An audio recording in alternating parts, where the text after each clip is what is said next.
internationalization is everything, but at the same time it's nothing. Curriculum development, capacity building for developing countries, all those kind of activities were there, but there was no kind of coherent and comprehensive process that was called internationalization. There were the practitioners, including myself, who were working as directors of international offices and were starting to wonder, well, what does that mean? What does internationalization mean? How are we doing this? What are the challenges? What are the opportunities? The internationalization of higher education is both a practical field as well as an academic field of study. To see where it fits in the more general field of international higher education, check out the video titled "What is Higher Education?" in the description below. Dr. Hans de Wit is an international educator and a higher education researcher and an administrator. He is known for his leading scholarly work on the field of internationalization of higher education.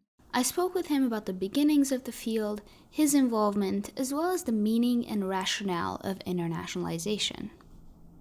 So I think, first of all, I'd be really interested, and I think as many people would, in knowing how this field started. I believe you were involved in the very beginning of the processes of how internationalization in higher education started and how it evolved from there. How do you see differences that happened from the beginning of when this field started becoming more of a cornerstone and now?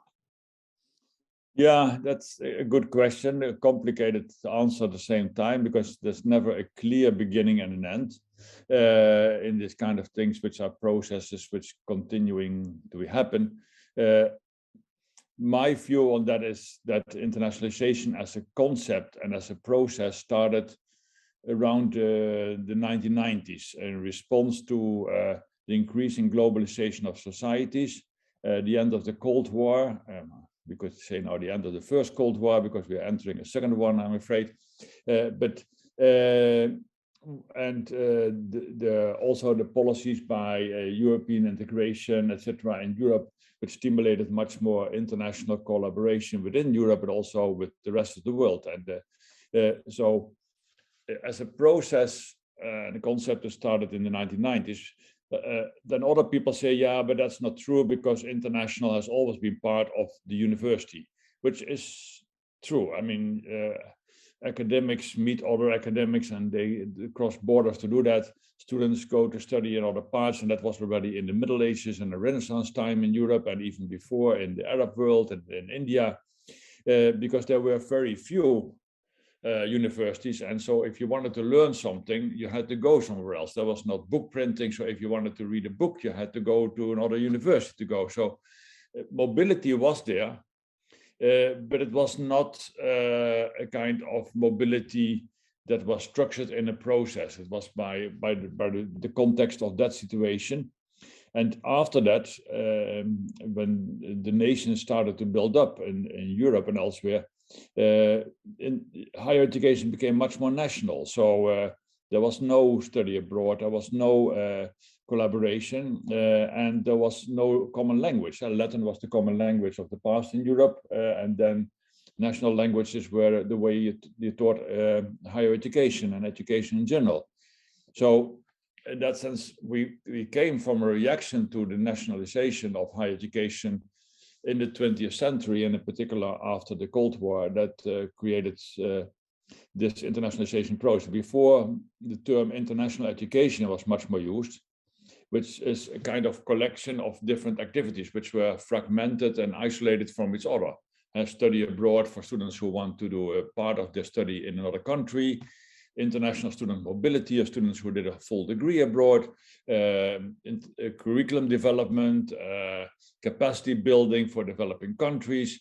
All those kind of activities were there, but there was no kind of coherent and comprehensive process that was called internationalization. That happened basically in the 1990s, first mainly in the high-income countries, or North America, Europe, Australia, and then gradually developed elsewhere as well. It also then took different forms, because, I mean, internationalization means something completely different in the English-speaking world, which is much more focused on recruitment of international students, and to some extent study abroad, where in the European continental context, it meant much more exchange of students and exchange of scholars, or much more collaboration. So you see that divide between, on the one hand, competition, recruitment, competing for everything, competing for research, competing for ranking positions, competing for funding, competing for students, competing for talented professors, etc. And on the other hand, you have the more old form of collaboration. We collaborate on research, we collaborate on joint publications, we collaborate on exchanging of students, we collaborate on developing joint curriculums, etc. And that tension still is very much part of that internationalization process. So two completely different kind of approaches to what internationalization is. And what about the academic study of this phenomenon? So someone must have noticed that this is something that's happening. And then how did the studying this phenomenon as an academic subject start? And what do you think about that development? Yeah, also there it started more or less at the same time. I mean, there were scholars like Philip Albach in Boston, Ulrich Teichler in Kassel in Germany, people like Frans van Vught in Chaps in Twente in the Netherlands and elsewhere, that studied higher education and then in an international context, but not so much focused on that, what is more the narrow form of internationalization of higher education. But they addressed student mobility and so on. And then in the 1990s, when internationalization became a more kind of activity for universities in particular, and later on also for governments, there were the practitioners, including myself, who were working as directors of international offices and started to wonder, well, what does that mean? What does internationalization mean? How are we doing this? What are the challenges? What are the opportunities? Why do they do it in a different way in the United States than in Europe? And why do they do it differently in Japan and China, etc.? So from a practitioner, and that's why we speak about scholars practitioners, we started to study this, and then it became much more like a gradual field, which was first very anecdotal, so more case studies of best practices and so on, and then it was forced to develop a much more conceptual approach, and that happened in particular by two persons, Jay Knight from Canada and myself, and we started basically from scratch. She did her PhD in Michigan and wrote about the conceptual framework of internationalization. And I did something I was working for the OECD as an advisor on that topic. And so we then decided to work together and started to work, and then invited other people to give examples from different parts of the world. And so it gradually grew out of that as a study of what is internationalization of higher education. And then we had these organizations like NAFSA in the United States, the European Association of International Education in Europe, which also wanted to know more about it. So they supported this kind of idea. So we created also the Journal of Studies in International Education, was the first academic journal where we thought, well, it is important that people write about it and get published about this. And that has happened, and that became a well-established journal. But now you see that much more is written about internationalization also in other academic journals in higher education, and many books are written about it. So it has become a big field, but still a field that is very much related to practice. So it is much more applied than this fundamental research type of approach. Yeah, so it really grew, and today there are so many people, like you said, writing about it from different perspectives as well. What would you say from an ideological perspective is some of the main differences in opinions or research perspectives that people bring to the table when it comes to internationalization research in higher education? So in other words, what are some of the debating points that you see happening? Well, of course, the big debating points are, on the one hand, the one I mentioned, competition versus cooperation. And so do we see what my colleague Marek van der Wende has described, a paradigm shift from internationalization is cooperation to internationalization is much more competition? That's one big trend that we have seen over the years. The other one is a reaction to that, is, well, we focus too much on competition and we focus too much on the mobility side, the internationalization abroad, but we don't deal with the internationalization at home and the whole curriculum side. So the fact that by focusing on mobility and competition, you focus on a small elite of students and professors.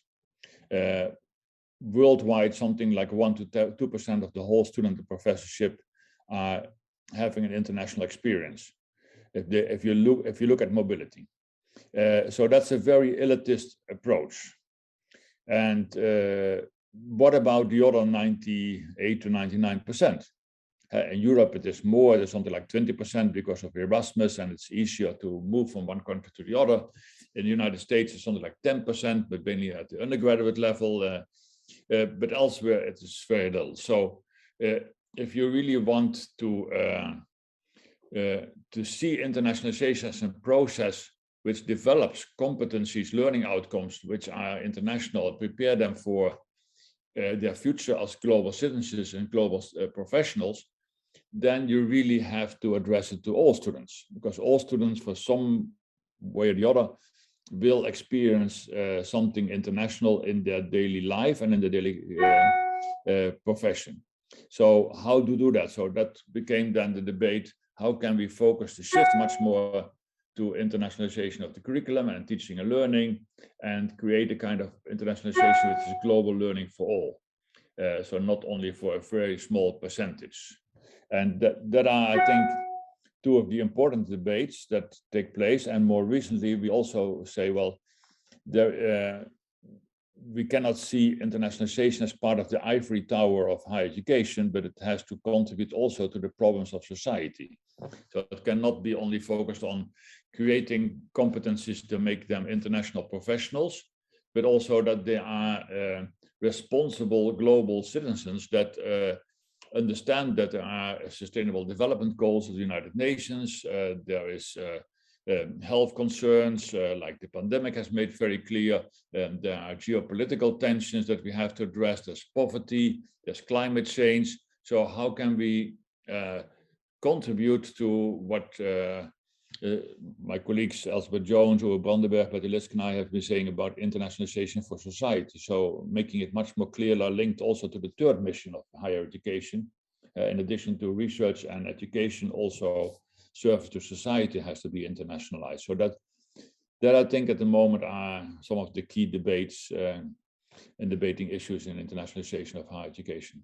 So in the past, from what I understand from you, is it's been more of a thing in and of itself and not focused on the problems of the society. Am I correct? Yeah, that's correct. And now we're moving more towards something that is more focused on the problems of society. But because of its nature in the past, it was possible for the field to start something new and push something completely new forward. If you were focused on the problems of society, maybe you wouldn't have been able to do that, right? Yeah, I mean, to some extent, and that there's also a question, a debate about the meaning of internationalization of higher education. In the past, the definition by my colleague Jane Knight was there's a process of incorporating international, global, and intercultural dimensions to the purpose, delivery, and objectives of higher education. So there was a very descriptive kind of approach, a very neutral approach to what is internationalization. And that meant that everybody could basically use that in their own way. So the Australians could say, well, then internationalization is recruitment for students for revenue sources.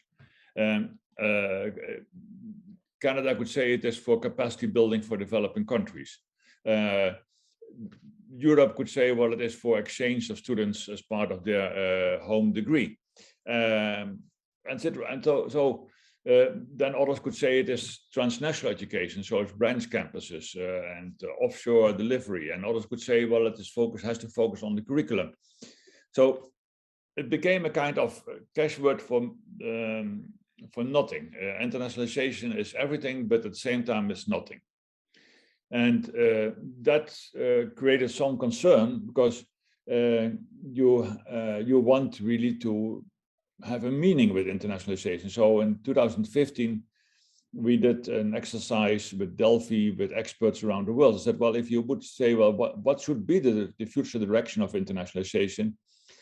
How would you then define it? And they said, well, in itself, the definition as a basis of CHEI is fine, but it is a process that does not go by itself. So it has to be an intentional process. And you have also to say, well, why are we doing this? So the rationale has to be much more clearly defined. So it has to be to enhance the quality of research education. And it has to be for all students and for all faculty. And it has to be for a meaningful contribution to society. So basically we said, well, you have to be clear that it is not focused on the individual benefit that the student gets out of it from career perspective, that is not focused on revenue generation, but that is really focusing on how can we create responsible global citizens, how can we create a higher quality of what we are doing in higher education. And that means that somebody has really to have the intention to do that. It doesn't go by itself. And although that is to a certain extent a much more normative definition of internationalization than the definition by Jane Knight, we think that that normative dimension is important in the current climate that we are living in, where we have all these issues of sustainable development goals, that we have crises like the pandemic, that we have now the international geopolitical tensions and the war in Ukraine, etc., which makes it clear that we have to see, well, yeah, what do we do with this? How can we solve those problems? And can higher education and its internationalization make a meaningful contribution to address those issues? That's basically what we see as a shift in focus and rationale much more to the future. What about just generally speaking, what are, in your view, the biggest benefits of internationalization in higher education to the point today? Well, I still think that the problems that society has, like climate and health and so on, are only possible to solve if there is international collaboration, and international research is a very important part of that. And also understanding of different of collaboration is important. So I think the benefits of internationalization for both higher education and society is enormous, in the sense that without it, you are fragmented, you are isolated, and you're not innovative. So internationalization is crucial for the future of our planet.